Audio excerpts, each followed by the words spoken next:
Hello my friends, Ukrainian army continued to repel the Russian attacks on Stepove successfully. Recently we pushed them out from the village itself in this direction, and also Ukraine uses lots of the artillery shells, drones, infantry and aviation to target the Russian positions even behind the railroad. Nevertheless, Russia concentrates resources to conduct more and more mid-waves in attempt to get more ground from Ukraine. But those attack attempts are unsuccessful for the Russian Federation, and I don't see the huge jump, the third wave, the big massive attack which they might perform to encircle Avdiivka. They change the tactics and use much less forces. But they're very consistent with their attacks. They continue to lose the forces, but they send them again and again. But Ukraine also has the constant counterattack. I would say it's the hottest place now from all of the front lines, straightforward fight between two of the groups. Hopefully Ukraine achieves the victory in this place. Russia has the intermediate bridgehead somewhere in this place where they concentrate the forces to conduct more attacks. So our guys need to eliminate those positions. The biggest bridgehead is in Krasnogorivka, somewhere here on the top. From that place they send the forces to the different sides of the front lines. Wow, that is crazy what is happening near to Stepove. Those are the Russian armored vehicles. They're suffering a lot under Ukrainian fire. Due to the specific of this content, I'm unable to publish the full video, so just a screenshot for you.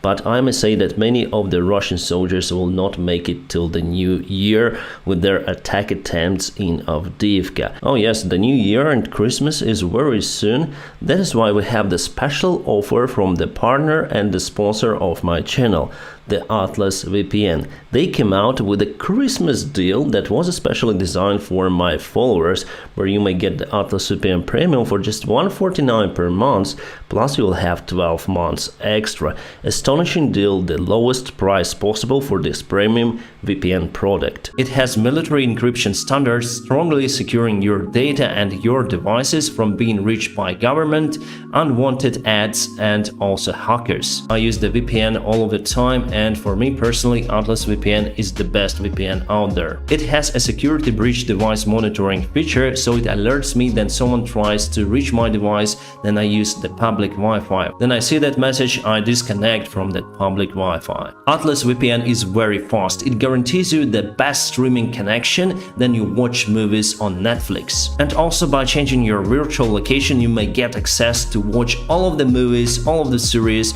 on Netflix platform. And now my friends, please check out my personal link in the video description just below, or scan the QR code available on the screen, where you may get the Atlas VPN Premium with a Christmas discount, just $149 per month, and you'll have 12 months extra too. Astonishing deal, especially made for my followers, and also it is time limited, so hurry up to join the club. Remember yesterday I showed you this video of the big kaboom of the Russian T-72B3 tank. It was targeted by the FPV drone, the ammunition exploded and nothing left from the tank. Well, there was the other vehicle behind this tank, and Russians filmed what is left from the tank. So here's the video. Well, actually nothing left from the tank, just a small debris. Crew evaporized because there is the huge pressure and temperature inside, so I bet they find some of the remains of the crew, the crater on the road, so definitely the huge explosion. All the shells exploded at the same time, leaving no trace that it was even the tank, just the scrap metal and everything turned apart. It's crazy. The only way to understand that it was definitely the tank is the caterpillar and the engine that was lying around 100 meters away from the place. So for sure crew didn't even understand of what happened to them. Well, every one of them except this guy who was on the top of the turret, and the drone went here between the turret and the tank's base. Inside there are the shells all around the turret together with the crew, so basically it is the most vulnerable spot to kaboom the tank immediately. But the biggest achievement for Ukrainian army is the destruction of the Vitis air defense systems. This is the S-350 capable to carry 24 missiles. Well, each launching truck is capable to carry 12 of the missiles,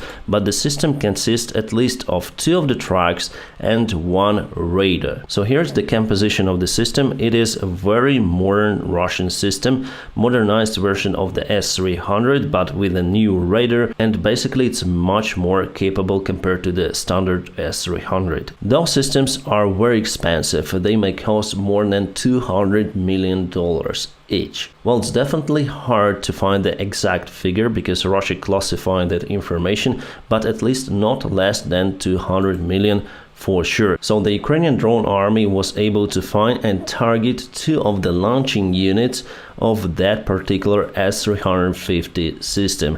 It's the tremendous achievement for the Ukrainian drone forces. So one system was targeted, but there was the other one nearby. Yes, the quality of the video is not really nice. The drone was flying around the previous system and capable to find one more. This is one more unit of S-350. Tremendous achievement for Ukrainian army. Awesome. Yes, Russian media as usual says that there are no any analogs of the system, but you can handle it with the help of the drones. It means that Russia struggles with Ukrainian aviation and JDAMs that Ukrainian army continue to use on the Russian positions. Right, from Donbass, let's go to the north where there's the fight against the Russian attacks. Today, Ukraine effectively repelled the Russian attack once again, gaining the lost ground for the second time. So it was yesterday and it is today. Quite a good achievement, but before it was kind of the same picture, I think the last week. So Russians took the territory, Ukraine repelled them. After it, Russians advanced a little, and today Ukraine finally pushed them once again. As you see, the front lines are boiling at many of the points, but there is no significant movement of the front line itself. Alright, this is the meme page with Ilya Kiva, the death of the year by Time. So this guy was assassinated today in one of the richest places near to Moscow, in the country club. He is actually Ukrainian. He used to be the member of parliament of Ukraine. Before, he was one of the chiefs of Ukrainian police. So just before the war, he left Ukraine for Moscow and was following the Russian propaganda. He wanted to cancel Ukraine. He wants the Western Ukraine to join Poland and the main part to join Russia. So the guy was absolutely crazy with his narratives against Ukraine, and today he was assassinated. Ukraine took responsibility for that, the SBU forces, the internal security forces. Just for you to understand who this guy was, this is his last post dated from the yesterday's morning. Here you can see the toy of Zelensky holding the flag of Azov and the flag of Ukraine. Zelensky doesn't believe in guarantees of his own personal security given by Washington, but the evacuation plan for him personally was already developed. Zelensky worries that after Trump wins the elections in the United States of America, he will be handled to Moscow or will be just eliminated. And the same day, Ilya Kiva was eliminated himself. Coincidence? Could be. It was confirmed by the Russian side that this guy was shot. And this is the last post of the Russian Defense Ministry. Coincidence? Again. The last day was the day of the Ukrainian armed forces. Guys do a fantastic job protecting our country against invaders who want to eliminate everything Ukrainian, and not just that. They want to get rid of democracy. They want to get rid of human freedoms. They want dictatorship to prevail everywhere. The Ukrainian armed forces are fighting not just for Ukraine. They fight for Europe. They fight for democratic world wherever it is. Our enemy has much more resources. It's much bigger country. Nevertheless, miraculously, with the courage of our defenders, Ukraine was able to make impossible to defend its territory against the huge Russian army. Russians thought that they might take the capital city of Kiev and the vast part of Ukraine in just a few of the days, but now they're struggling taking some of the streets in some of the villages. Ukraine already showed that it will never surrender. But again, Ukraine has the issue with the military support of its armed forces with the help from our allies. We're speaking about the United States of America. So White House administration asked Senate to approve the deal. However, today, as I promised to you, it was cancelled. As Biden said today, the small group of Republicans are keeping Ukraine as the hostage. At the same time, Democrats do not agree with immigrational or border control demands of this group. So there's the big confrontation, and definitely Ukraine is the hostage in this internal political challenge which is ongoing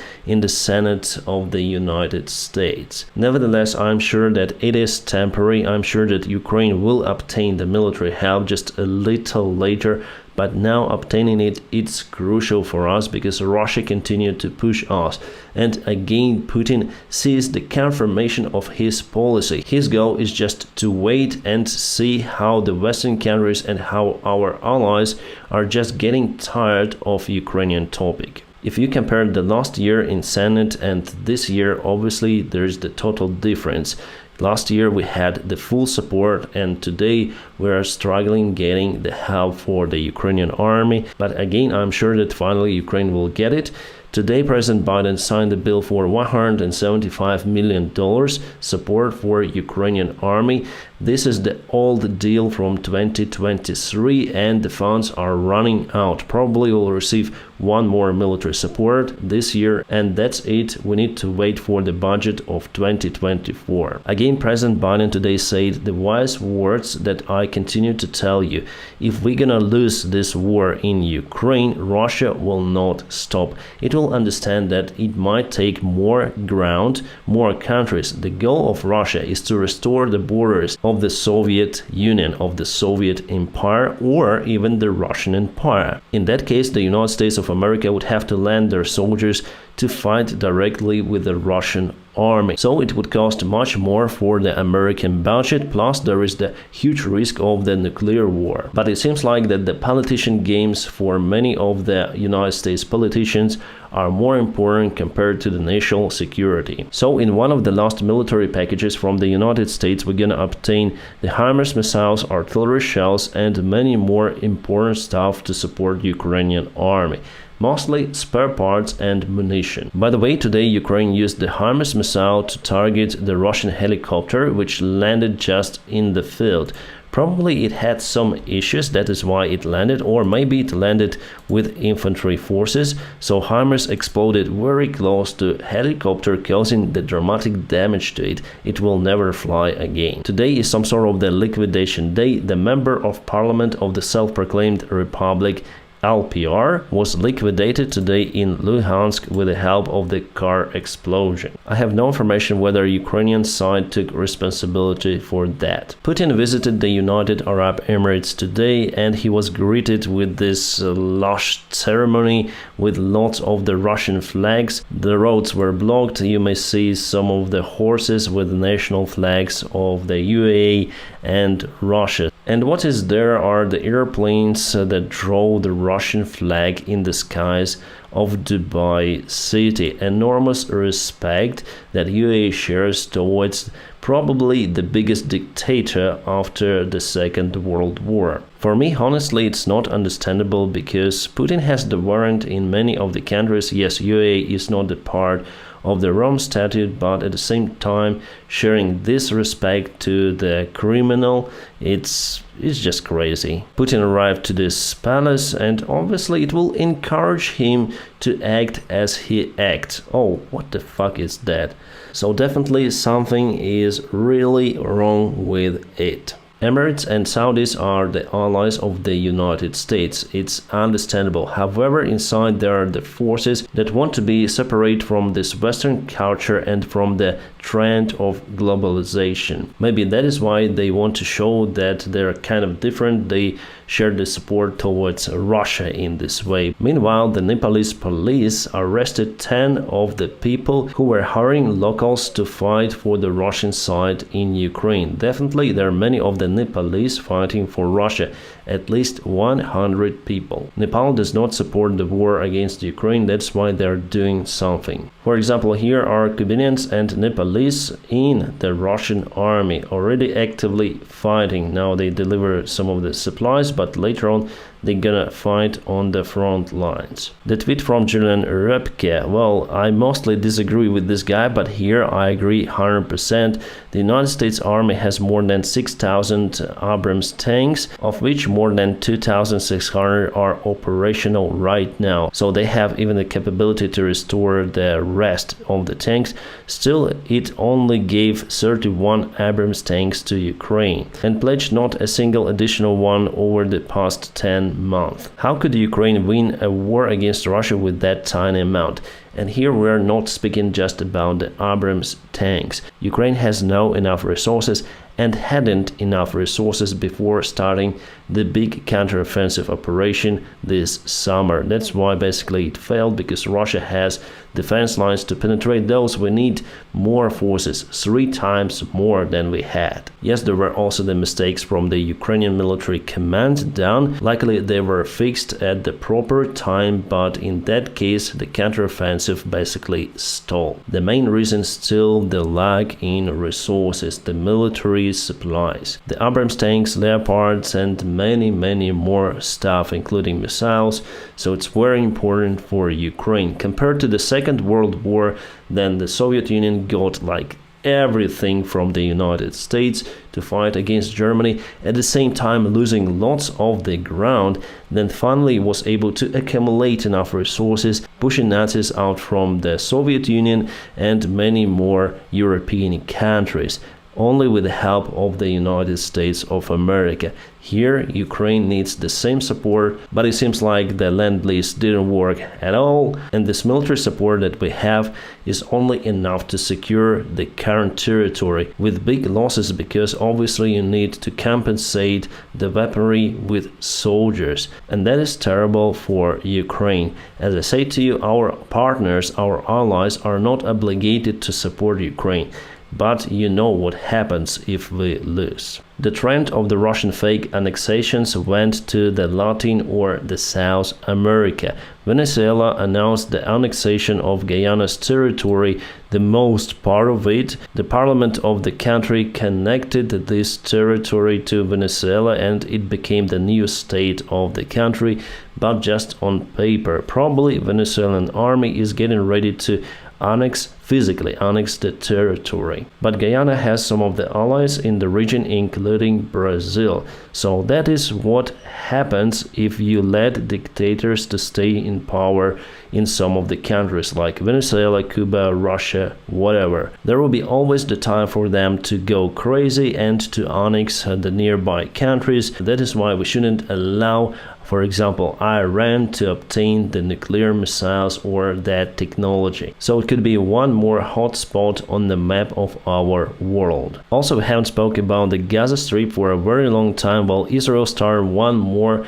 attack towards the place, you may see many of the vectors towards Han Yunis city, also in the Gaza Strip. I might say that IDF takes the ground very fast compared to what is happening in Ukraine. So as I told you before, the strategy would be just to split the Gaza Strip in several of the sectors, divide them with attacks, cutting everything from the supplies. The important thing for Israel is to get rid of the underground tunnels. So now Israel uses the water from the Mediterranean Sea to flood the tunnels underground, but it takes time because underground there's more than 400 kilometers of the tunnels. My friends, don't forget to press the like to this video, it helps me a lot.